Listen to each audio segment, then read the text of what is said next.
কুচবিহারে তো ভেঙে মুদলেও জল জমে যায়, চতুর্দিকে ড্রেন জল নিকাশি ব্যবস্থাই ঠিক মতন নেই, পাবলিকের কি অসুবিধে হয়। মাত্র 1 ঘন্টার বৃষ্টিতেই জলমগ্ন কোচবিহারের রাজপথ। সকাল থেকেই পূর্বাভাস ছিল বৃষ্টির। সকাল 11টা নাগাদ শুরু হলো প্রবল বর্ষণ।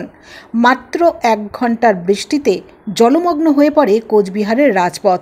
এরপরই চরম অব্যবস্থার ছবি ফুটে উঠল কোচবিহারে। কোচবিহারের নিকাশি নালাগুলি ঠিকমতো পরিষ্কার পরিচ্ছন্ন করা হয় না, তার ফলশ্রুতিস্বরূপ মাত্র 1 ঘন্টার বৃষ্টিতে হাঁটু জল কোচবিহারের বিভিন্ন রাস্তায়। চরম সমস্যায় স্কুল ছাত্রছাত্রী থেকে শুরু করে পথ চলতি সাধারণ মানুষ এবং ফুটপাত ব্যবসায়ীরা। কোচবিহারের দায়িত্ব কোচবিহার পুরসভার। একসময় রাজ আমলের তৈরি এই নিকাশি নালা বর্তমানে প্রায় বন্ধের মুখে। মাটি ভরে গেছে বিভিন্ন ড্রেনগুলিতে। হুঁশ নেই পুরসভার। যদিও মাঝে মাঝে মেশিন দিয়ে কিছু কিছু জায়গায় মাটি তোলা হলেও তা শুধুমাত্র লোক দেখানো এমনই অভিযোগ। স্থানীয় বাসিন্দারা জানান, এর আগে কোচবিহারে সারাদিন ধরে বৃষ্টি হলেও জল জমত না রাজপথে। তবে নিকাশি নালার বেহাল অবস্থার কারণে এখন তথৈবচ অবস্থা সাধারণ মানুষের। চরম দুর্ভোগের শিকার সাধারণ মানুষ। বর্ষাকালেও বারংবার এক ছবি দেখা গেছে, তাতেও হুঁশ ফেরেনি কোচবিহার পৌরসভার প্রশাসনের। শুধুমাত্র প্রতিশ্রুতি দিয়েই কাজ শেষ, এমনই অভিযোগ। এমন অবস্থায় মঙ্গলবার 1 ঘন্টার বৃষ্টিতেই জলমগ্ন হয়ে পড়ে কোচবিহার।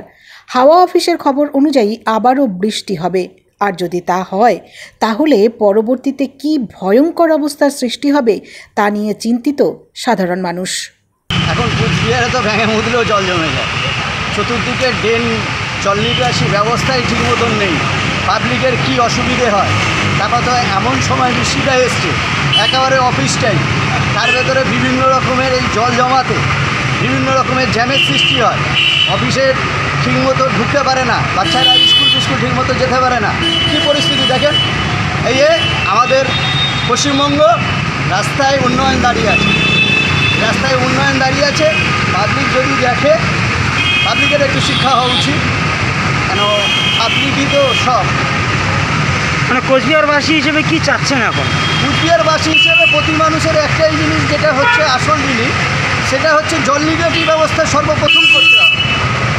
কে ট্যাক্স দিল না, কে তোমার হচ্ছে ট্যাক্স দিচ্ছে না, তার কাছে যেমন ছুটে চলে যাচ্ছ, মানুষ এই রাস্তায় জলেতে অসুবিধে হচ্ছে, স্টুডেন্টের অসুবিধে হচ্ছে, এইগুলোর দিকে দেখা উচিত।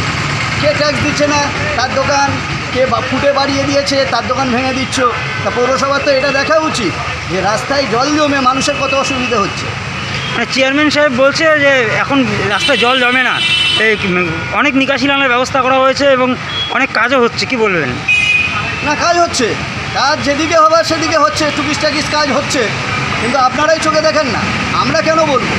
এই যে কী পরিস্থিতি হচ্ছে এখন শহরের মেন শহর, এটা এখন কুচবিহার টাউনের মধ্যে একদম ভাইটাল জায়গা, সেই জায়গায় যদি এই অসুবিধে হয় তাহলে আর সাইডে গিয়ে দরকার নেই। সাইডে কী কাজ হচ্ছে আমার দেখার দরকার নেই। কুচবিহার পৌরসভায় কী কাজ হচ্ছে, পৌরসভা যারা ভোট দিচ্ছে তারা কি উপকার পাচ্ছে, সেটা সর্বপ্রথম দেখার দরকার মিউনিসিপ্যালিটি। সে জেল চেয়ারম্যান থাকে,